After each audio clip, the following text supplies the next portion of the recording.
Hello fellow travellers, Mark Wolters here again in sunny Melbourne, Australia, and we've got the 10 things that you can see and do in Melbourne, Australia.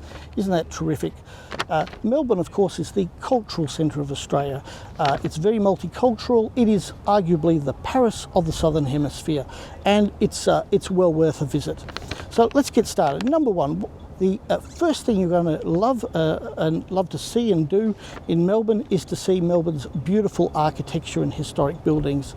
In the central business district, there's lots of wonderful architecture that you're just going to enjoy. St Paul's Cathedral, there's the Flinders Street Station, lots and lots to see.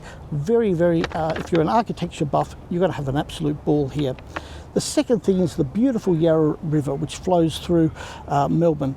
You can hop on a cruise and go up and down it.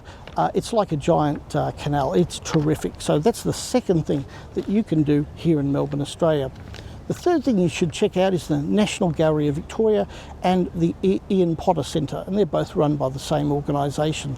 They're two great art galleries with lots of great Victorian paintings which really capture life in Australia and Victoria over the years.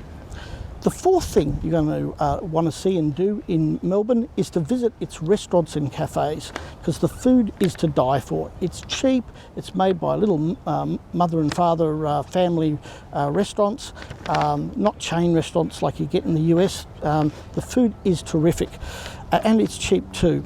The fifth thing you're going to want to do in Melbourne, Australia, and technically it's not in Melbourne, you've got to go a few miles out of Melbourne to go see it, is to go see the penguin parade. Every evening around dusk, a whole lot of little fairy penguins walk up the shore and go to their nests, and it's a place where you can actually go and see that happen at dusk, and it's fabulous.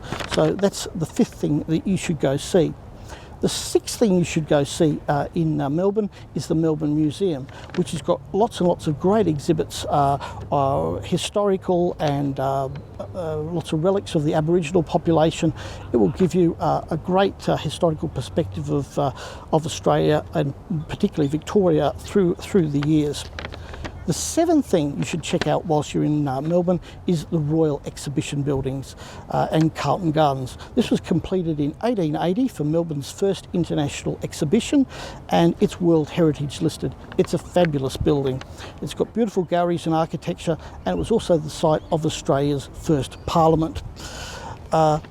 The eighth thing you should check out whilst you're here is to check out the Royal Arcade. And in the Royal Arcade, which is a lovely old arcade and adjoins onto the Block Arcade, is Gog and Magog. And there are a couple of effigies of Gog and Magog, and there's a clock there that chimes every hour. So you should check that out. The ninth thing you should check out, and I mentioned this earlier, was Flinders Street Station. And Flinders Street Station is the main railway station, and historically it's been a kind of tradition to meet under the clocks at the mouth of the station. It's a great meeting place, and it's really the real hub of Melbourne. So go check that out. And finally, the 10th thing you should check out when you're in Melbourne is the jam donuts. As you go around Melbourne, you'll see lots of little white vans selling hot jam donuts. They are freshly prepared and they pump hot jam into the donuts, and they're absolutely terrific. And you'll soon have an absolute ball eating those. Anyway, those are the 10 things you're going to enjoy about visiting Melbourne, and the 10 things that you should check out. Don't forget to subscribe to Wolters World. We welcome your licensed subscriptions, and heck, we'll take your unlicensed subscriptions as well. So catch you later.